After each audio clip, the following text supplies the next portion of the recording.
Hey guys, how's it going? We're going over the 2024 Clash at the LA Coliseum in anticipation for the Clash at Bowman Gray in about 16, 17 days at this point. First and foremost, I'd like to get stuff out of the way yet again. I'm really going to be pushing Join Us and getting SaberSim through us. I think that's the main benefit that we offer outside of, the obvious benefits of the projections and everything that we offer between myself, Sheets, and Goldie. Now, if maybe you don't want SaberSim, maybe you don't want any of that, and you just want the NASCAR stuff. You just want my NASCAR numbers. You want Sheets' numbers and stuff like that. We still have the NASCAR-only membership if that is what you desire. Just putting it out there. Now, as we get into the wrong window, as we get into this here, now yet again, I made a video on how to make this data on your own, so you do not have to pay anybody for it. I walk you through how to line everything up. And I'm doing it here to show you just how to, watch the video I've talked about. Secondly, moving into 2025, at the back half of 2024, I really just focused on the live shows, like the pre-lock shows and stuff, and so I stopped doing kind of like the previews, during the playoffs and stuff like that, to, I guess, subsidize that. I'm going to do this, what you're seeing in this video, for every race in the 2025 season. So, and, adding on to like a preview of, what I think is going to happen and stuff. But I'm going to be doing lap reviews and race reviews for every single race that happens this year, so we can still have videos come out on Monday and Tuesday, looking back at the weekend and then looking forward to what's going on. So everything you see on your screen here, I'm going to be doing for every single race in the 2024 season, so you don't have to pay anybody to do this. I will do it. I will do it for free. It'll be on YouTube. You don't have to do anything. You don't have to pay anybody to pull data for you. I got your back here. As we look back at the 2024 Clash, now this race was 128 laps. When we look at, and this is the running position of the laps are on the top, the drivers on the left side, where they were in the race are the numbers on your screen here. So if we go all the way, and I believe I still have it sorted by the finishing order here, we see that I do not have it that way. So we see this is how the you see that this is how the race finished, with Denny Hamlin, Kyle Busch, Ryan Blaney, Logano, etc. finishing, here.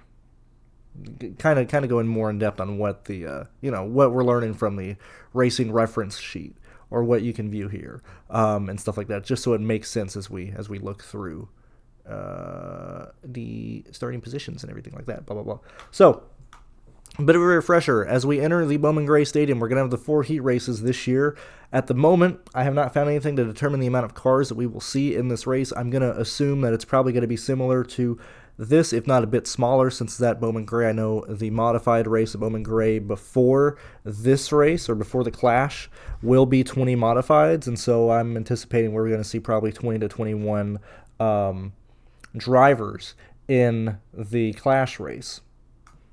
Now, as we go back and look at the previous races that we have had at the LA Clash, you're going to notice that clearly last year was 23. The year before that was 27, and the year before that was 23 again. Now, the reason why I'm bringing up the 2020 race is that when we enter this Clash at Bowman Gray Stadium, we're running into a situation where the track is going to be a lot tighter. We're running into a situation to where, we're at a track they've never raced before, although the next gen was tested here, yada, yada, yada. But the thing that was very interesting looking back at these races and looking at where this race might go for the Clash, and yet again, we'll talk about last year's laps and stuff. But I went ahead and went through my stuff and found my stuff that I had made for the 2022 LA Clash, and you're going to see the guys who are in yellow are the optimal drivers. Okay, so when we look back at this race here, we see a situation where we had 23 cars. Okay, so a smaller field, similar to what we saw, in 2022 and 2024 at the LA Clash. But we're also seeing a situation where there was a lot of, survival in this race. You look at the amount now, yeah, sure, we didn't have a lot of wrecks, but you look at the amount of place differential that was able to get through the field and what they were able to do, because, so many people got moved out of the way, which we'll talk about as we kind of go through the race last year as well. You're going to notice that. But I thought this was a pretty good, I would lean towards the 2022 Clash being more representative of what this potential Bowman Gray Clash can be than what we saw last year and in 2023. Because 2023, we had a huge field and people already been there before. Okay, we had 23 drivers last year's race, but this race went extremely green. We were racing against the rain. People just want to get this over with. So just from the outside looking in, it seems to me like the 2022 Busch Clash is the most similar of the clashes that we've had to what we could potentially see this year. And you're going to notice that we had a lot of front runners run into issues. We had we had 3 DNFs in the top 6 starting positions. Right? We look at where the optimal came from. So you had your lap leaders with Kyle Busch and Joey Logano, which is, Kyle Busch and Joey Logano. You had Austin Dillon, who started 10th and finished 3rd.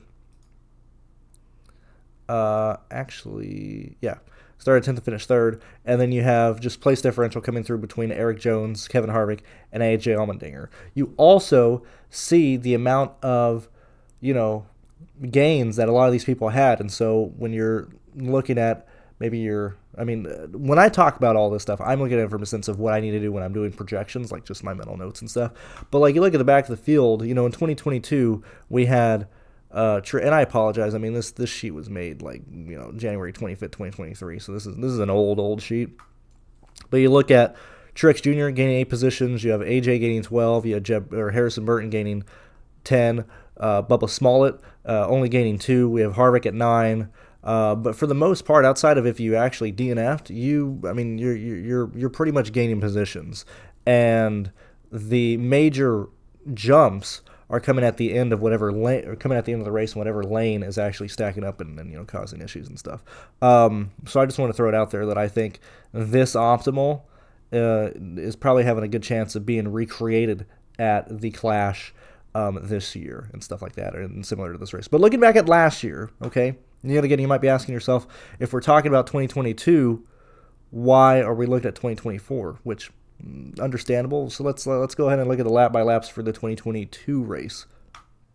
So on your screen are the laps or the lap by lap data for the 2022 Clash. Might actually migrate this sheet into this one at some time, but this will just be a more detailed version of what is here. But yet again, the optimal for this race ended up being AJ, Kevin Harvick, Eric Jones, Austin Dillon, Logano, and Kyle Busch. So when we look at this race here, and yet again, the reason why I'm almost looking at this race more than the last Clash, which yet again we'll look at those laps as well, is because since we're entering Bowman Gray for the first time, these teams haven't been here, they haven't ran. I don't like what this is doing here with these goobers. What's going on here? Hold on.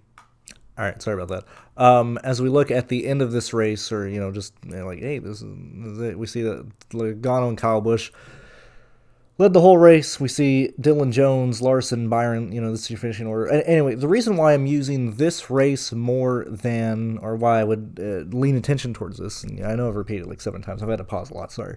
But the fact that we're going to Bowman Gray for the first time, the fact that we're going to have like 20-ish cars, the fact that we're kind of in uncharted territory, okay? The Busch Clash had kind of gotten to a point where it was spread out. We didn't have the aggressiveness that we saw in the first race here. The fact that we are at Bowman Gray with the potential of much more chaos, not just because it's the madhouse, but just because of how small this track is, the protruding, safer barrier entering one of the corners, and then the fact that, you're going to have the crowd there. You're going to have situations where there's going to be huge stack-ups, like just massive, accordion effects to where, the 6th car in line hits the 5th, it hits the 4th, hits the 2nd, or hits the 3rd, hits the 2nd, spins the guy out leading, or whatever the case may be.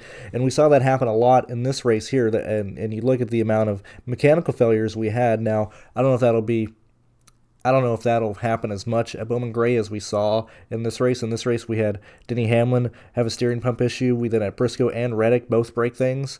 So that might be, an outlier. And yet again, we've only had like 3, Clash races at a short track, so we don't have a lot of data to go off of anyway. But just, remembering things that happened in this first Clash race, and what happened and stuff. And so, as we look through this, the main thing to note is the fact that we don't count laps under yellow. And so usually, if you look at any lap by lap data, when a caution comes out, you then go through your cycle where everybody pits and the restart happens, and you have 5 to 7 laps or whatever under yellow. The fact that the Clash doesn't have that, so the data, since yellow laps don't count, the data just ends on the lap that yellow came out on, and so the next lap is the restart. Okay, so you look at the start of this race and you see where we went, and that's going to probably mess stuff up at the end, but I really don't care at the moment. Actually, I could just hit Control-Z and figure it out. So we don't really see much jostling up top, in the top 5 in this race, which you're going to see happen in the 2024 race as well.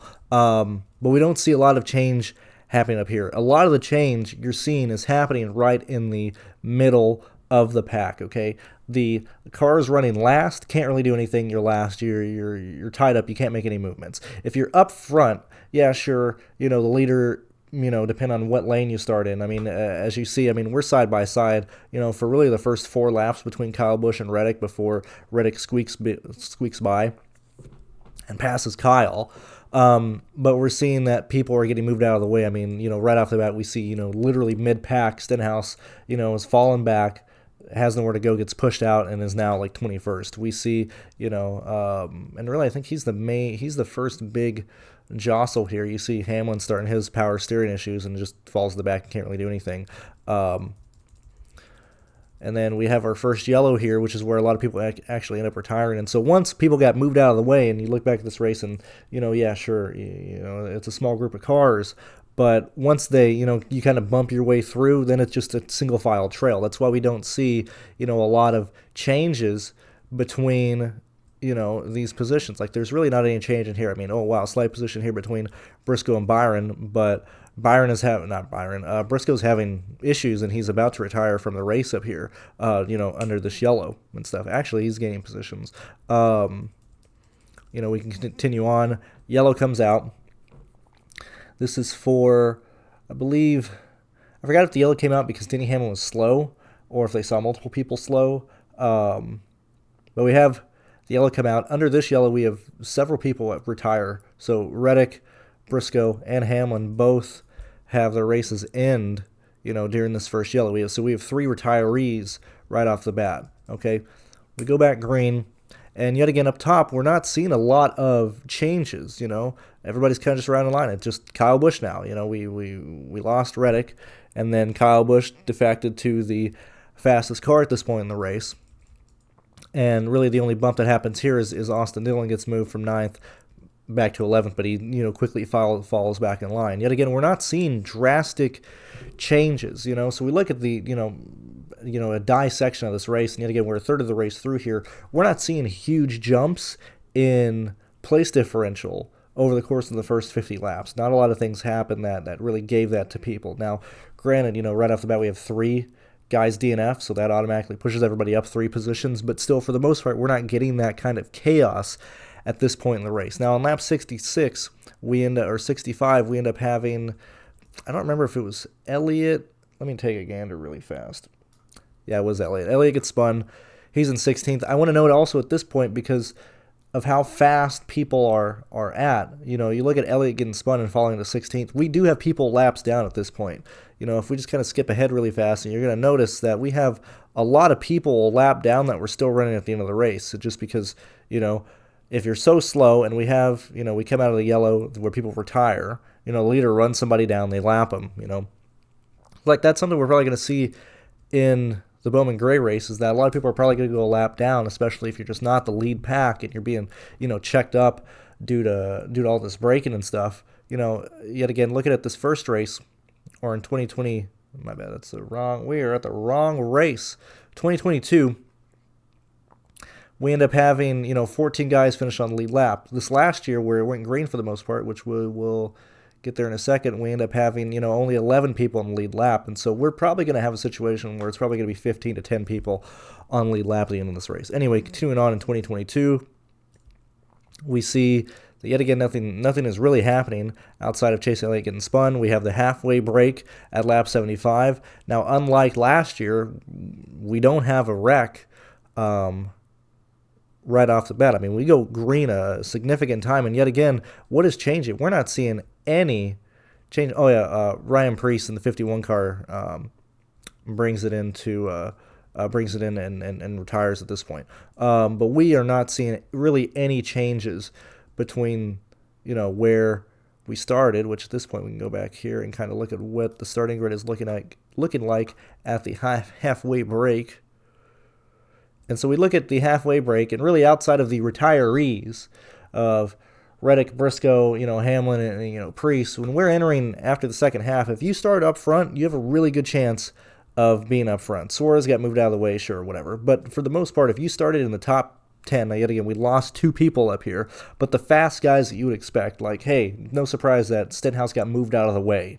Also, yet again, this is the first race with the next-gen car, keep that in mind. Right? Pretty sure. Let me check really fast. Wait for scoring, please. Yeah, it was. And so this is the part where we didn't have a lot of parts.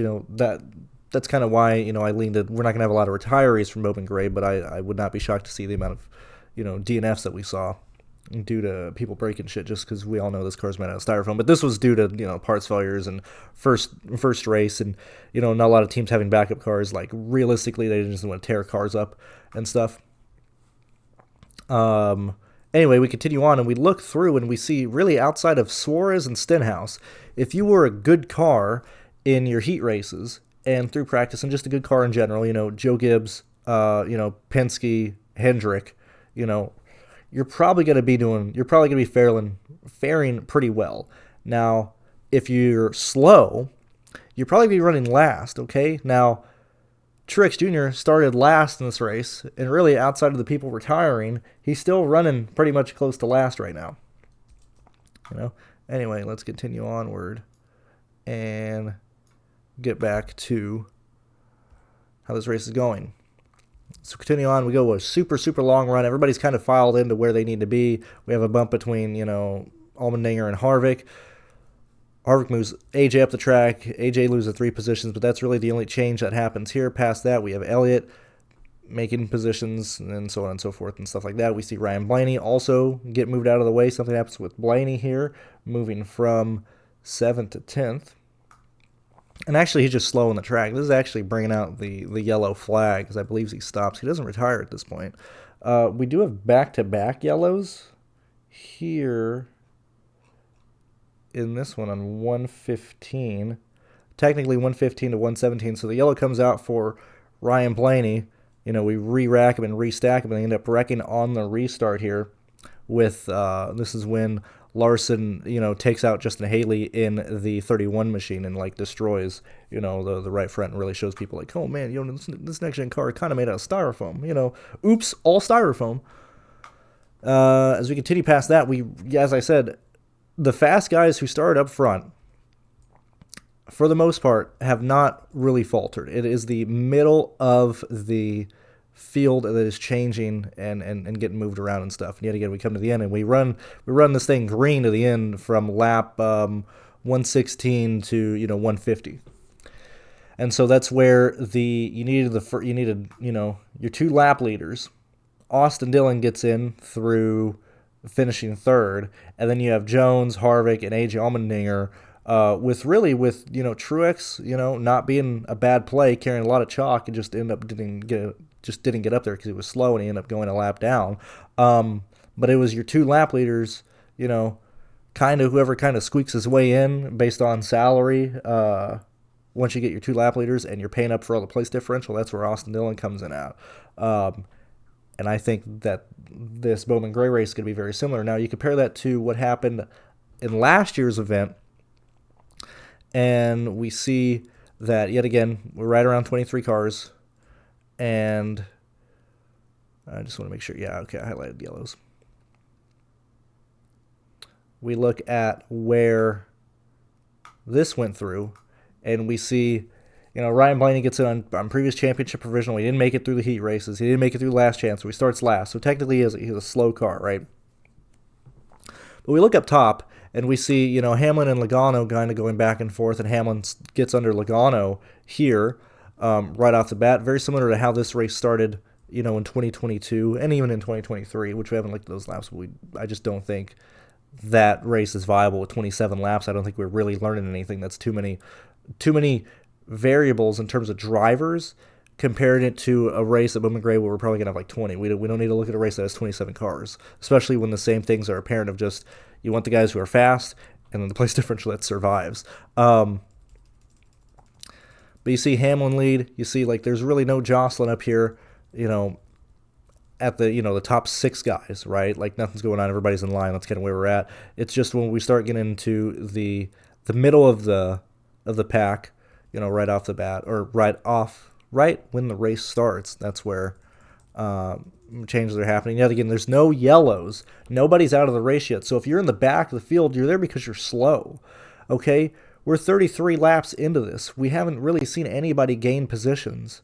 Truex starts 19th. Yeah, sure, he goes from 19th to 14th. But we see Blaney, haven't done anything. Nemechek hasn't done anything. Gregson hasn't done anything. And I would line this up more so with like what type of tier teams are we at? RFK hadn't even made this race the previous years.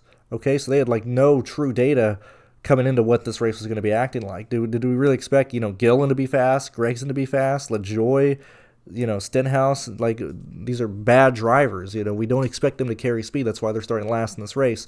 We see Blaney, who got in as a previous champion, doesn't have speed, he's not really able to make gains here right off the bat. And at this point, we're 50 laps in. We're starting to see we're starting to see people get lapped. And then we get to lap 70, and we have Noah Gregson. I forgot if he spins or gets retired at this point. Go ahead and remove this and go down. We see Gregson. Not Gregson, Gillen. Gillen spins out. Gillen actually crashed in the 38. I was looking at the wrong guy there, my bad. So we have a yellow. We're 5 laps away from the halfway break. And so at this point, really nothing's going on, nothing too crazy or anything like that. As everybody knows, the halfway break is 4 laps away. So we get to the halfway break. We don't really see anything really change. We see Hamlin get moved out of the way by Logano. As Logano just had a faster car. As you see, Logano, slowly ran him down as he was in third. Got up to second. And as soon as he got to second, he moves Logano out of the way. Your lap leader at this point is Ty Gibbs, who's just, a freak of nature running away from the field by himself. And it's showing that, hey, Ty Gibbs and Logano seem to be the best cars as we're 57 laps in. We're starting to lap people, get through lap traffic. Slow guys are slow. Fast guys are having speed, et cetera, et cetera. And yet again, this is currently, as I've controlled Z enough, this is how the race ends. That's just what I have it sorted as. But we get to which we'll sort lap 79. We get to halfway break. We go green 1 lap. We then have a yellow on lap 77. And this is, a bigger one where you have, I believe it's Bowman with Reddick. I think Bubba Wallace as well. They wreck on this restart here, and they just which is why you see, Bubba going from 7th to 9th. You have Reddick going from 7th to 19th. You have, I think Bowman as well. Actually, I think Bowman just ends up moving. Yeah, so all this happens is Bowman moves, Bubba Wallace potentially into Reddick.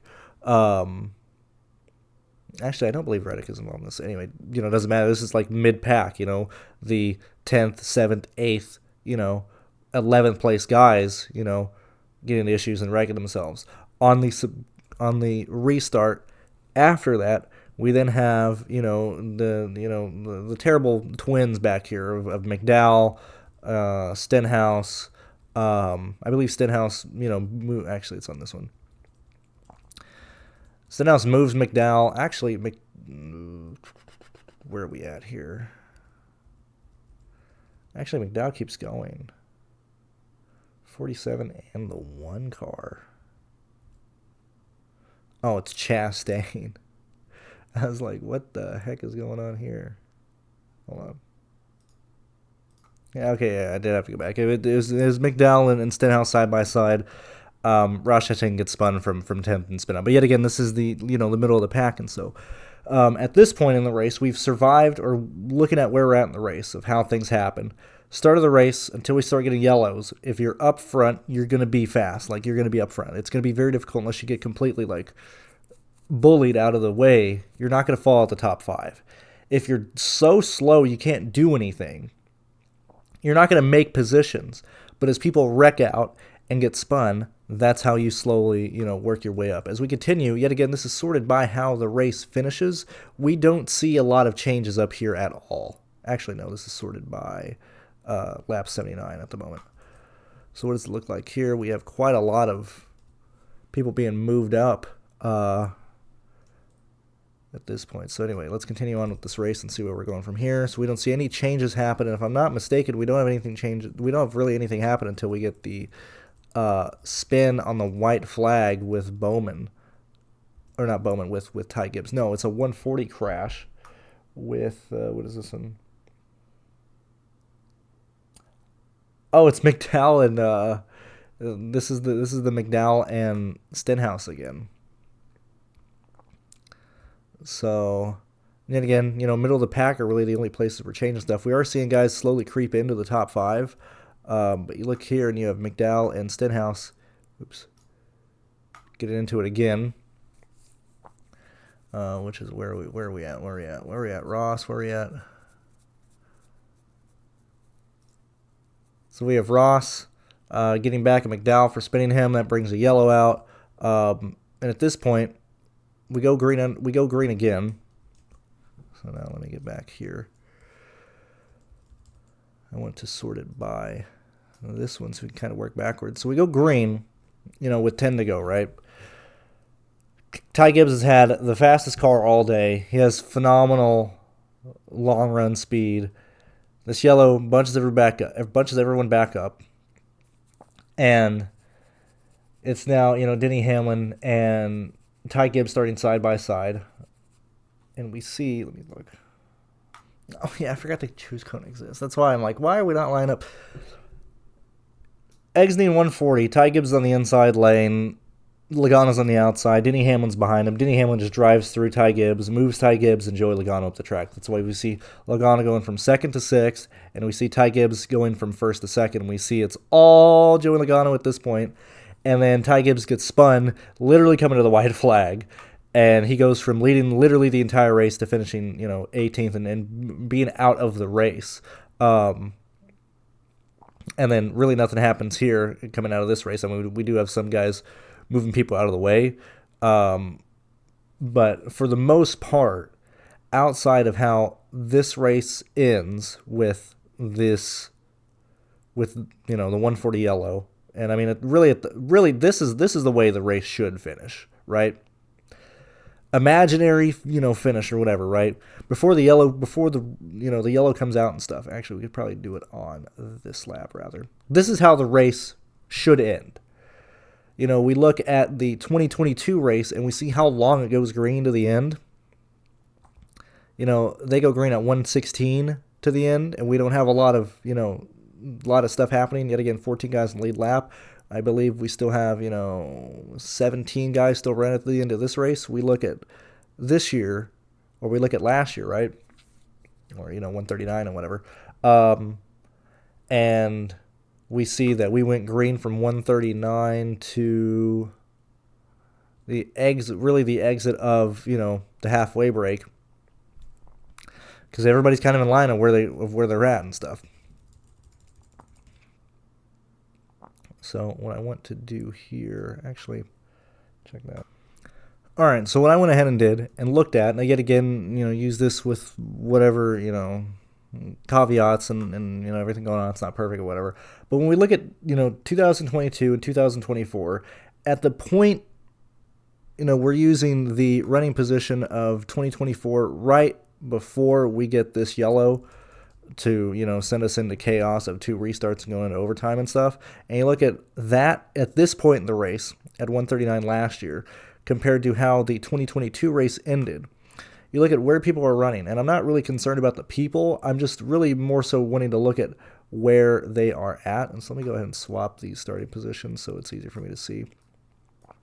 We look at last year's race. Yet again, before everybody happened, before chaos broke out, we see that your front runners of the finish, now this is quote-unquote finish because the race didn't end here. This is the actual finish for 2022.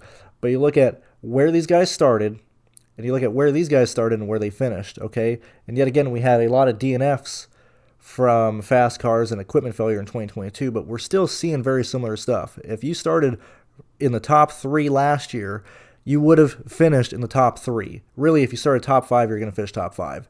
This year, or in 2022, yet again, we had Reddick, Haley. I forgot the other guy who ran the issues as we talked about through here. But we had, if you start up front, you had a real chance of ending up front. If you are finishing, in the top 10, but you didn't necessarily start there, you're coming from place differential. Yet again, 2024, at this point, Ryan Blaney went from last to 5th. We have Chase Briscoe going from 22nd to 9th, Truex from 19th to 10th. But really, what that's showing is if you're, starting 22nd, 23rd, 19th, 22nd, 23rd finished 15th there, but if you're the last group of people to get in, there's a real chance you're going to leave this race with, anywhere from probably 8 to 11 place differential points, because the top guys, and yet again, maybe you don't agree with, what I'm looking at here at this specific instance, but it seems to me like if you're starting up front, you're most likely going to finish up front. If you're starting in the back, you can get through attrition, even if you are slow. Because, even if you aren't able to get in, you were able to get in through attrition with this race being so long, with people being moved out of the way and stuff. And so, yet again, kind of moving back, I think the optimal lineup for this year's Bowman Gray Clash will probably end up being similar to 2022 with your main lap leaders. Yet again, this DNF is kind of messing stuff up. There's a real chance that if Reddick isn't taken out in this, it's Kyle Busch and Reddick. But you're probably going to want 2 guys starting in the top 4, and then chasing place differential, and then just getting whoever you end up getting to in the rest of this race. Or if we backtrack, I'm looking at finishing position. If we sort this, that might, hold on, I'm gonna have to make another sheet. Hold on. If you sort this by starting position, so I just had it sorted by finishing last time. I just didn't want to mess things up. It's almost even more apparent. I don't know, I was kind of working backwards there, so I apologize for that. But you look at the starting positions of the people who were running at that specific instance in 2024, and you look at these people who are running at that specific instance that I chose in 2022, you see that it is still kind of, what are we loading here? Hold on. What? Okay, I don't know what the loading on my cursor was for. But you see, you're starting in the back of the field. I think you got a real chance of gaining, probably 8 to 10 positions, and we're seeing a similar situation in 2022 to where, it was 9, whatever, this is 11, 10, 8. So I would lean very heavily into that when we enter Bowman Gray. Now, yet again, we'll preview Bowman Gray in probably more detail, but that track is probably going to be a lot more recording effects, a lot more people being moved up out of the way and being spun. High likelihood that we have the main lap leader or one of the main lap leaders at Bowman Gray probably get spun towards the end of the race, as we saw, last year with Ty Gibbs going from leading the race to finishing, outside of the wherever the hell he is, finishing 18th and stuff. But anyway, that's me going over the 2024 and 2022 Clash laps. I'll do this for all the races this year once, when the weekend is over, so you don't have to pay anybody to do that. We can watch for free. We can discuss it together. But anyway, I just wanted to make this. Hope you guys enjoy it, and I'll see you guys in the next one.